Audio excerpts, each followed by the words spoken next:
আজ আমরা আলোর দিশারির পক্ষ থেকে আমাদের এক সময় পিসিএমডি অফিসের বড়বাবু ছিলেন রাধা গোবিন্দ ঘোষ, তার বাড়িতে এসেছি। আমি ইতিমধ্যেই তার বাড়ির চারদিকটা একটু ছবি দেখিয়েছি। আপনারা ভাবতে পারবেন না যে একজন 93 বছরের বৃদ্ধ, তার একটি মেন্টাল রিটার্ডেড সান একমাত্র তার ভরসা, তাকে নিয়ে তিনি কিভাবে জীবনযাপন করছেন। আমরা আলোর দিশারির পক্ষ থেকে 5 জন এসছি। আমাদের সাহেবও এসছেন, মল্লিক সাহেব, আর তার সঙ্গে ট্রেজারার আমাদের এক দিদি কল্পনাদি, যিনি এই সন্ধানটি দিয়েছেন যে আমাদের এই বড়বাবু রাধা গোবিন্দ বাবু কিভাবে কত কষ্টের মধ্যে, তার উন্মিত কার্ড নেই, তার মেডিকেলের অনেক ঝামেলা রয়েছে, তার ছেলেকে নিয়ে নানা সমস্যা। তো আমরা যতটুকু পারলাম চেষ্টা করলাম এবং অদূর ভবিষ্যতেও করব। এবং আমাদের সংস্থার যে প্রেসিডেন্ট ডক্টর মল্লিক, আমি তাকে বলবো আমাদের সংস্থার পক্ষ থেকে রাধা গোবিন্দদার হাতে আমরা সামান্য কিছু তার জন্য একটু মিষ্টি নিয়ে এসেছি। আমাদের সংস্থার পক্ষ থেকে উনি যেন তার হাতে তুলে দেন।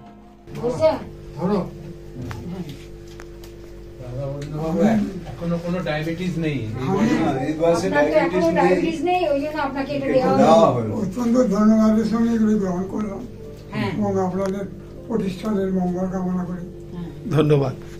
আমাদের সংস্থার প্রেসিডেন্ট ডক্টর সুজিত মল্লিককে বলবো যে আজকে যে আমরা যতটুকু চেষ্টা করলাম সেই সম্পর্কে আমরা আমাদের সংস্থার পক্ষ থেকে রাধা গোবিন্দ বাবুকে একটা মেসেজ দিতে চাই, সুন্দর মেসেজ, সেটা আমাদের সাহেবই দেবেন। দিলীপকে ধন্যবাদ আমাকে বলার সুযোগ দেওয়ার জন্য। রাধা গোবিন্দ বাবু একজন বয়স্ক রিটায়ার্ড ওয়েস, এবং ওনার তো সবই শুনলেন যে ওনার পারিবারিক সমস্যা রয়েছে। ওনার প্রধান চিন্তা হচ্ছে যে ওনার মৃত্যুর পরে ওনার ছেলেকে কে দেখবে। তা আমরা এটাই আশ্বস্ত করবার জন্য এসেছি, এবং আমাদের সংস্থা এরকমই উদ্দেশ্য, এইসব লোকের পাশে দাঁড়ানো।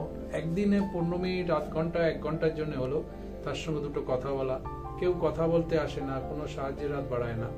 আমরা চেষ্টা করেছি, সারদা অখণ্ড পরিশ্রম করলো যে ওনার যাতে উম্মিদ কার্ডটা হয়ে যায়, তাহলে ওনার ছেলের ওনার অবর্তমানেও চিকিৎসা এবং ভর্তি হওয়া এইসবগুলো পাবেন, পেনশনের সুবিধাও পাবেন, এবং পাশের এইসব সমস্যাগুলো মিটে যাবে। আশা করি আমরা পুরো চেষ্টা করব। এবং এই যে একজন অসহায় প্রবীণ নাগরিকের মনে যে একটা বল যে 5টি লোক এসে ওনার পাশে দাঁড়িয়েছে আজ, আমাদের মনে এটা একটা ওনাকে সাহস যোগাবে যে জীবনের সংঘর্ষের জন্য, জীবনে লড়ার জন্য। আর যদি কিছু করতে পারি আমরা নিজেদের ভাগ্যবান মনে করব। আর আমাদের সমস্ত মেম্বার যারা এসছেন, যারা আসেননি, যেমন আনন্দ 5 সেকশনে বসে ফোনে আমাদের হেল্প করছে, কার্তিক হেল্প করছে, তাদেরকেও অসংখ্য ধন্যবাদ জানিয়ে আমি আমার বক্তব্য শেষ করছি। নমস্কার। আমি দিদিকে ধন্যবাদ জানাবো, আমাদের কল্পনা দি, যিনি এই সন্ধানটি দিয়েছেন যে দুস্থ মানুষের পাশে কিভাবে দাঁড়ানো যায়। তিনি আমাদের সঙ্গে আজকে আছেন। উনি কষ্ট করে এই গোল পার্কের মতো জায়গায় অনেকক্ষণ দাঁড়িয়েছিলেন রাস্তার ধারে, ওনার বাড়ি চিনিয়ে আমাদের নিয়ে আসলেন। আমি তাকে সংস্থার পক্ষ থেকে অনেক অনেক ধন্যবাদ জানাচ্ছি। আমাদের মেম্বার হতে চলেছেন, এটাও একটা আশার কথা।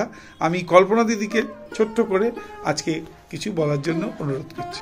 আমি তো প্রথম থেকেই বুঝতে পারিনি কি করব, কিছুই জানি না। আমাকে ঘোষদা হঠাৎ করে একদিন ঘোষদার ছেলেই আমাকে ফোন করে বললো যে ঘোষদা এরকম অসুস্থ, বিহার সিং থেকে আসার পর ঘোষদা আমাকে ফোন করে বললেন যে আমার উম্মিদ কার্ড নেই, আমার এই নানান প্রবলেম, কি করবো দিদি, আপনি একদিন আমার বাড়িতে আসুন।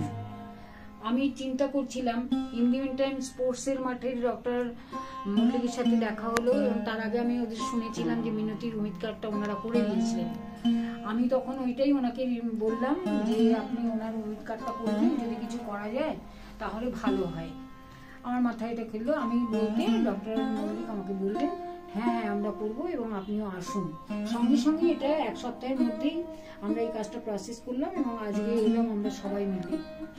আমিও চিনতাম না বাড়ি, অনেক আগে একদিন এসেছিলাম, যা হোক খুঁজে বার করে এখন এই কাজটা আমরা আন্ডার প্রসেস।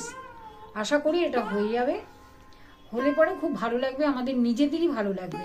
ওনাকে একটু ভালো দেখলে আমাদের ভালো লাগবে, যেহেতু প্রথম আমি জয়েন করে ওনার সাথেই আমি কাজে ঢুকেছিলাম, ওনার আন্ডারেই কাজ করেছি, ওনার থেকে অনেক কিছু শিখেছি। ওনাকে আমার ভীষণ মানে উনি আমার কাছে অনেক শ্রদ্ধার ব্যক্তি একজন, সেই জন্যে ওনার খারাপ দেখতে আমার ভালো লাগছিল না। যা গিয়ে এই কাজটা যদি হয় আমি খুব খুশি হব, আমরা ধন্য মনে করবো নিজেদের। ধন্যবাদ। রাধা গোবিন্দ বাবু, আজকে আপনার বাড়িতে আমরা এসেছি, আজকে আপনার কেমন লাগছে একটু সংক্ষেপে বলুন। আপনারা আসার সাথে আমি খুব আনন্দিত হয়েছি এবং মনেরও কিছু জোর পেয়েছি। আশা করি আমার যে সমস্ত প্রবলেম সেগুলো সলভ হবে এবং আমার ছেলের জন্য আশা করি কিছু করবেন, এই বলে আমাদের সকলের মঙ্গল কামনা করি।